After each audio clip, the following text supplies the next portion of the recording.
2019 में एक रिसर्च किया था सेल्फ इस्टीम के ऊपर, self esteem of Pakistani players and international players. Badminton के प्लेयर्स थे वो, और इसमें मैंने कंक्लूजन जो मेरी रिसर्च का निकला वो ये था कि पाकिस्तानी प्लेयर्स की सेल्फ इस्टीम बहुत लो थी as compare to international player.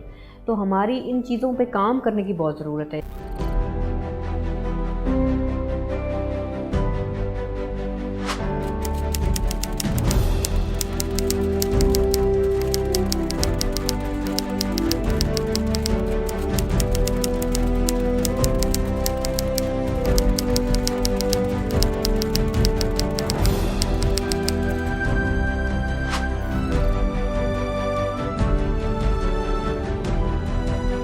Game is 50% your physical performance based and 50% is your psychological based। हमारी एथलीट थी, प्लेयर थी, और वो बड़ी डिमोटेड और बड़ी डिप्रेशनल फेज़ के दौरान मेरे पास आई and she was crying at the moment जब वो मेरे पास आई।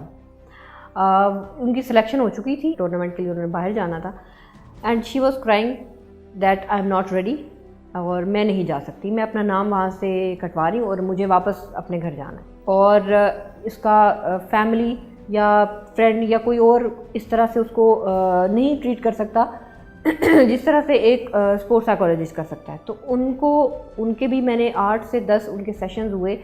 देखें, अगर हम बात करें ना स्पोर्ट्समैन की या एक एथलीट की, तो उसके साथ तो बहुत से प्रॉब्लम्स हो सकते हैं। वो प्रॉब्लम्स उसके एनवायरनमेंट से रिलेटेड हो सकते हैं, वो प्रॉब्लम्स उसके घर से हो सकते हैं, उसके फैमिली से हो सकते हैं, उसका पीयर प्रेशर हो सकता है, परफॉर्मेंस एंजाइटी हो सकती है। तो वो ये सारी चीज़ें अपने घर से भी लेकर आ सकता है, यहाँ पे कोचेस के साथ या जहाँ पे ट्रेनिंग कर रहा है वहाँ पर भी उसको प्रॉब्लम हो सकती है। एथलीट को भी इसी तरह से अगर उसके कोई बिहेवियर में प्रॉब्लम आ रहा है या उसको एंजाइटी हो रही है या प्रेशर वो उस तरह से रिमूव नहीं कर पा रहा, तो उसको फ़ौरन कंसल्ट करने के लिए एक स्पोर्ट्स साइकोलॉजिस्ट को रुजू करना चाहिए, उसके पास आना चाहिए।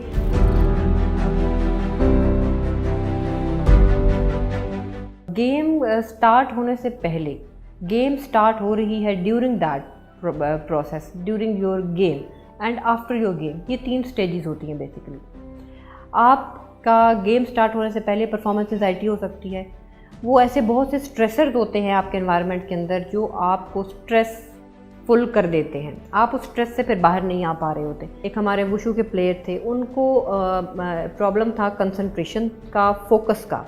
वो जब he was a gold medalist basically, लेकिन जब इंटरनेशनल एक इवेंट आया और उसके लिए उन्होंने बाहर जाना था, तो उन्होंने मुझे कंसल्ट किया और मेरे पास आए और उन्होंने अपनी प्रॉब्लम मुझसे डिस्कस की।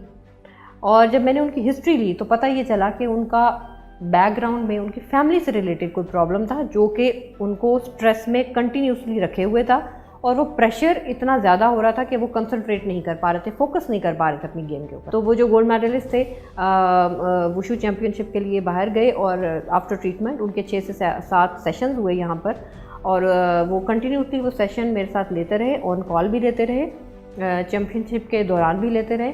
और जब वो गोल्ड लेकर पाकिस्तान आए तो यहाँ एयरपोर्ट सीधा उतरने के बाद वो सबसे पहले यहाँ पर आए मुझे थैंक यू करने के लिए।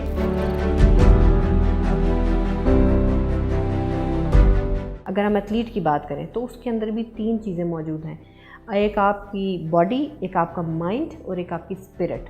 तीनों की ग़िज़ा या तीनों की खुराक जिसे हम कहें, तो वो तीनों की इंग्रेडिएंट्स पूरी होनी चाहिए। आप एक चीज़ को अगर फूड दे रहे हैं और दूसरी दोनों चीज़ें महरूम है उससे, तो आप 100% नहीं दे सकते। ये चीज़ तो ये है कि हमारे प्लेयर को ये पता होना चाहिए कि मुझे इस चैम्पियनशिप के लिए, इस टूर्नामेंट के लिए सेलेक्ट कर लिया गया है, और टाइमली पता होना चाहिए।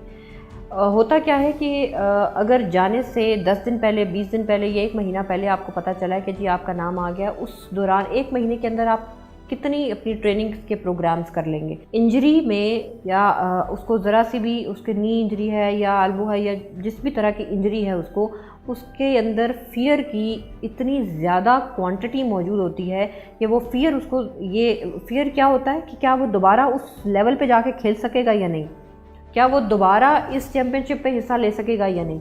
ड्यूरिंग दैट प्रोसेस जब वो रिहेबिलिटेशन में होता है या रिहेबिलिटेट कर रहा होता है, उस दौरान उसके सेशंस होते हैं ताकि उसको मोटिवेटेड रखा जाए। फिर रिहेबिलिटेशन के बाद उसके सेशंस अलग होते हैं, जिसके बाद उसको उठ कर खड़ा होने के लिए उसका माइंडसेट डेवलप करना पड़ता है। तो ये एक पूरा प्रोसेस होता है।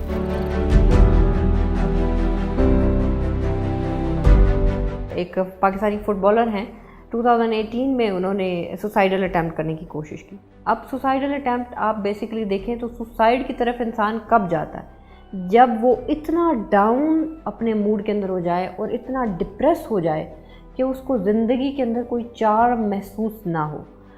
एंटी सोशल पर्सनैलिटी बन जाते हैं, आपको लोगों से मिलने का दिल नहीं करता, रोने का दिल करता है। इसकी वजह आपके कोचेज़ हो सकते हैं, फ्रेंड्स हो सकते हैं, फैमिली हो सकती है, एनवायरमेंटल फैक्टर हो सकता है। एग्रेशन आपका अगर तो पॉजिटिव है दैन इट्स ओके। अगर आपका नेगेटिव इमोशन है, नेगेटिव इमोशन की डेफिनेशन मैं आपको बता दूं कि नेगेटिव इमोशन ये है कि जब आप खुद को या आप किसी को हार्म करें, किसी को नुकसान पहुंचाएं, या वो चाहे अपने आप को चाहे किसी और को, तो इट्स अ नेगेटिव इमोशन। तो जो हमारे प्लेयर थे उनको बहुत ज़्यादा वो अग्रेसिव होते थे और उस दौरान वो चीज़ें तोड़ना और वो किसी पर भी गुस्सा निकाल देते थे, जो कि एक नेगेटिव इमोशन कहलाता है। फिर उसको इमोशनल जो उसकी टेक्निक्स थी एग्रेसिव की, वो उनके साथ अप्लाई की गई और फिर आफ्टर दैट वो ही बिकम नॉर्मल।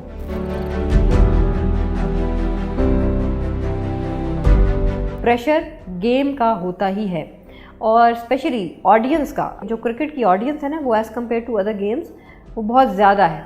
क्योंकि पाकिस्तान में देखा जाए तो हर बच्चा जो है वो क्रिकेट खेलने के लिए और क्रिकेट देखने के लिए जो है वो बड़ा मगन होता है। नो डाउट कि उस प्रेशर में से को हैंडल करना भी उनको आना चाहिए, और उसमें से निकलना, उसको किस तरह से आपने कोप करना है और कैसे लोगों की तवक्कुआत पे पूरा उतरना है, ये बड़ी एक गेम होती है। वो प्रेशर इतना ही हाई होता है जिसके बाद आप इतना डीमोटिवेटेड हो जाते हो कि आप इनकार भी कर सकते हो, आप पार्टिसिपेट करने से इनकार कर सकते हो। वो प्रेशर कई लोग हैंडल नहीं कर पा रहे होते हैं, और प्रेशर जो होता है वो इतना ज़्यादा होता है कि उस फेज़ में आके आप एंजाइटी में भी जा सकते हो, आप डिप्रेशन फेज में भी जा सकते हो। उसके लिए टेक्निक्स हैं। आपके माइंड को ये बात बावर करवाना ज़रूरी है that you are the greatest और you can concentrate very well. जिस चीज़ की डेफिशिएंसी है उस चीज़ को बताओ that I can do that. अगर प्रेशर से रिलेटेड कोई एथलीट है तो उसको हम मॉर्निंग, दोपहर को और इवनिंग में 5 टाइम्स देते हैं। 5 टाइम्स मॉर्निंग में, 5 टाइम्स दोपहर को और 5 टाइम्स ही इवनिंग में। तो उसकी रिलैक्सेशनल टेक्निक करने से, कंटिन्यूसली 2 दिन करने से उसका प्रेशर जो होता है वो काफ़ी हद तक नॉर्मल हो जाता है। इसके अलावा भी बहुत सी ऐसी टेक्निक्स हैं जो कि अप्लाई हो सकती हैं।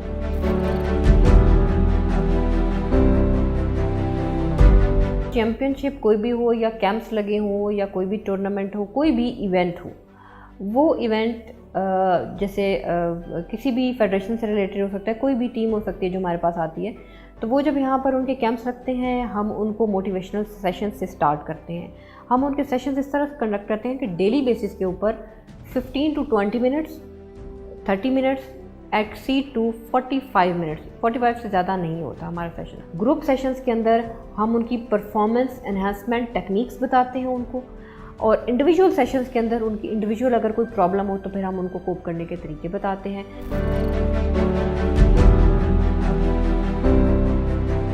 पाकिस्तान में अगर देखा जाए तो स्पोर्ट्स साइकोलॉजिस्ट रेयर ही हमें नज़र आते हैं, या बहुत ही कम या ना होने के बराबर हैं।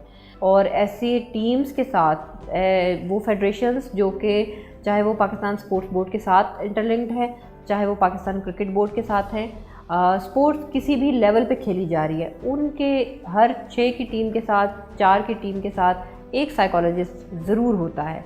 अगर हम इंटरनेशनली कंपेयर करें पाकिस्तान को, तो पाकिस्तान में मेडिकली तो सारी चीज़ें प्रोवाइड की जाती हैं, फिज़िकली फ़िट कर रखने के लिए ट्रेनिंग्स मौजूद हैं, लेकिन साइकोलॉजिकल फ़िट रखने के लिए कोई साइकोलॉजिस्ट मौजूद नहीं है।